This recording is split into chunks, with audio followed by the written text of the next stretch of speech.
Visa rules ను కఠినతరం చేసింది Saudi Arabia. విద్యార్హతల ముందస్తు వెరిఫికేషన్ తప్పని చేసింది.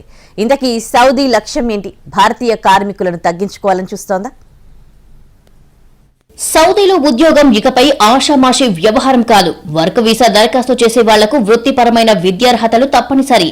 అంతేకాదు, ముందస్తు ప్రొఫెషనల్ వెరిఫికేషన్ ను తప్పనిసరి చేస్తూ కొత్త నిబంధనలు అమల్లోకి తెచ్చింది సౌదీ అరేబియా.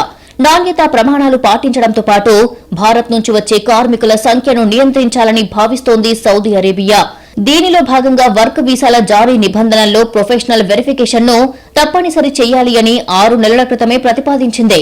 తాజాగా దానిని అమల్లోకి తెచ్చిందని ఇండియన్ ఎంబసీ సర్క్యులర్ జారీ చేసింది. సౌదీ అరేబియాలో పనిచేసే విదేశీయుల్లో బంగ్లాదేశీయులది మొదటి స్థానం, భారతీయులు 2వ స్థానంలో ఉన్నారు. అక్కడ 24 లక్షల మందికి పైగా ఇండియన్స్ విధులు నిర్వహిస్తున్నారు. ఇందులో ప్రైవేట్ రంగంలో పనిచేస్తున్న వాళ్లు 16 లక్షల మంది. దాదాపు 8 లక్షల మంది భారతీయులు ఇళ్లల్లో పనిచేస్తున్నారు.